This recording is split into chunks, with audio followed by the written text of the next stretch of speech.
Bethany and the 4 days of waiting. Here is the detailed account of the events at Bethany, translated into English, based exactly on the Vietnamese text provided. Setting and characters. Bethany was a small village located only about 3 km from Jerusalem, a place Jesus often visited. The main characters were 3 siblings: Lazarus, the younger brother, who fell seriously ill; Martha, the older sister, known for being active and meticulously tending to household duties; Mary, the younger sister, famous for anointing Jesus with expensive perfume. All 3 siblings were close friends and were held in a special love by Jesus. The tragic event and the message. The event: Lazarus was struck by a serious illness. Driven by absolute faith in Jesus' power and love, Martha and Mary sent a messenger to inform him. The heartfelt message: "Lord, the one you love is sick." This message was not a demand or an order, but simply a statement of fact filled with trust and surrender. They believed that if Jesus knew, he would act. The puzzling delay. Jesus' reaction. Instead of rushing, Jesus said, "This sickness will not end in death.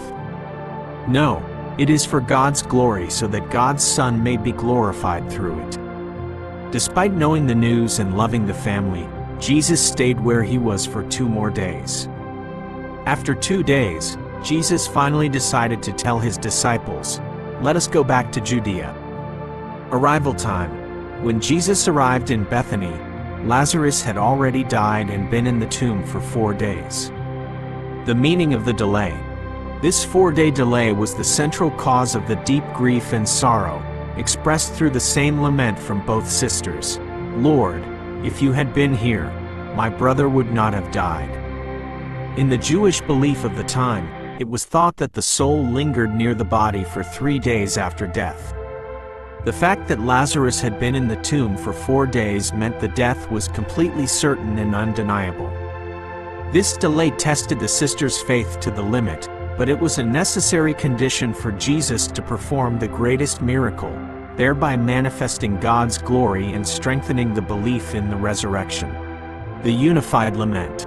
Both Martha and Mary expressed their profound grief, regret, and a subtle reproach regarding Jesus' delay using the exact same sentence: "Lord, if you had been here, my brother would not have died."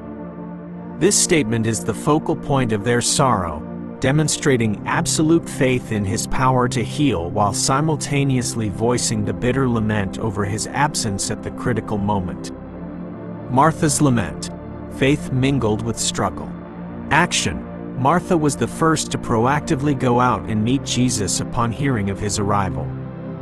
This reflects her dynamic, practical nature and her readiness to confront the situation. Lament and confession. Following her regretful lament, Martha immediately displayed a strong faith that transcended the circumstances. "But even now I know that whatever you ask from God, God will give you." Martha believed that Jesus possessed special power to act even at this moment, despite the reality of death. Jesus' response. Jesus used his reply to Martha to declare a profound truth, not only about Lazarus' imminent resurrection but about his own nature. "I am the resurrection and the life. The one who believes in me will live, even though they die." This declaration elevated Martha's faith from believing in his power to heal to believing in Jesus as the source of life and resurrection itself. Mary's deep sorrow and lament. Action. Mary stayed at home until Martha called her privately, whispering, "The teacher is here and is asking for you." When she met Jesus, she fell at his feet, an act demonstrating the deep reverence and devotion consistent with her character, as previously described when she sat at the Lord's feet to listen to his words. Lament. Mary repeated her sister's exact words: "Lord, if you had been here, my brother would not have died." The intense scene and extraordinary reaction. When Jesus saw Mary and the Jews who were accompanying her weeping, kleuson, referring to loud lamentation and wailing, he had a deep and intense reaction. He was deeply moved in spirit and troubled. The original Greek phrase describes a powerful internal stirring, which may suggest not only profound sadness but also divine indignation against the devastation and suffering that death inflicts upon those he loves, or deep compassion for their pain. In this state, he simply asked, "Where have you laid him?" His reaction revealed his full humanity, compassion, pain, and his full divinity, preparing to act against death. This scene then led to the shortest and most emotionally resonant sentence, "Jesus wept." The extraordinary moment, "Jesus wept," John chapter 11 verse 35. Though Jesus already knew and was prepared to perform the miracle of resurrecting Lazarus, he still shed tears. This weeping marked the climax of his previous reaction of being deeply moved in spirit and troubled, thereby displaying the complexity of the Christ's emotions. This was deep empathy for human suffering, the friends lament. He saw Mary kneeling, weeping intensely, along with the accompanying Jews, witnessing the collapse and despair of his dear friends. His tears served as a validation and sanctification of human grief, affirming that mourning is a legitimate and necessary part of the human experience. Jesus is the merciful high priest who can sympathize with our weaknesses and suffering. Furthermore, some exegetes suggest his deep stirring in spirit was not merely sadness but a divine anger against death, the final enemy. This indignation against death caused him to weep at the horrible destruction sin and death had inflicted upon the world and the creatures he loved. He wept not out of despair, but in preparation to act to conquer that enemy, with the tears expressing sorrow over the devastation he was about to rectify. This scene showcased great love, prompting the bystanders to exclaim, "See how he loved him." Jesus' tears are the clearest, undeniable proof of his human love and profound, genuine concern for every individual. This moment demonstrates the full humanity of Christ. He is God, yet he experienced all human emotions. It confirms that Jesus is God but has truly become human, possessing the capacity to experience sorrow and empathy at the deepest level. His weeping gives meaning to human suffering, showing that when we grieve, God is not distant, but walks alongside us and shares our tears. Crucially, this weeping was not an end, but the prelude to the call for Lazarus' resurrection, demonstrating that from compassion and indignation toward death, the power of resurrection would be manifested to bring life.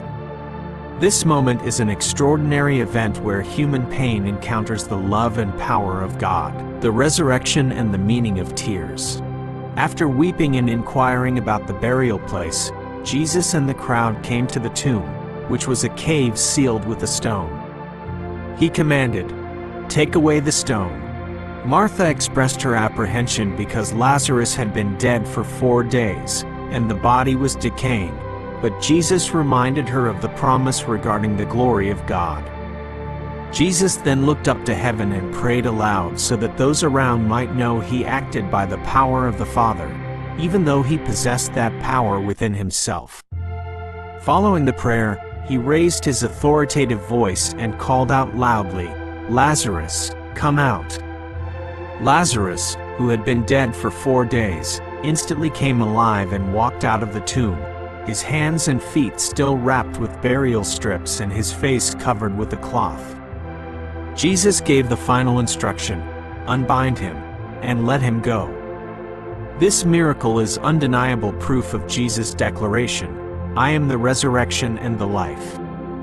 The story of Lazarus' resurrection is not merely a display of power, but a profound lesson about the nature of God and his relationship with humanity. It shows the harmony between divinity and humanity, as Jesus fully expressed both natures.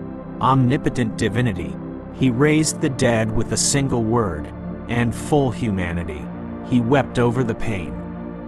He is both the creator of life and the compassionate friend, possessing the supreme power to solve our problems while also understanding and sharing our pain.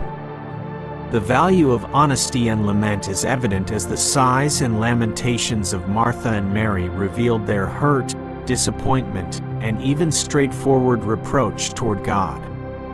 Jesus' reaction, his empathy and tears, was an acceptance and validation of this honesty. We are allowed to bring all our pain, doubts, disappointments, and even our reproaches to him in absolute honesty, for he is neither distant nor unemotional. This demonstrates the triumph of love over death. Jesus' tears revealed compassion toward the destruction caused by death, and the miracle of resurrection proves his power to destroy this final enemy. He is the Comforter and the Redeemer, not only promising a future resurrection but also demonstrating that power in the present, ensuring he will have the final word over death. The event at Bethany teaches us that even when God seems to delay and we endure 4 days of painful waiting, it does not mean he doesn't love us. He weeps with us in our pain and will act at the right time to reveal his glory. If you found this video helpful, don't forget to hit the subscribe button and the bell icon so you don't miss the newest content from my channel.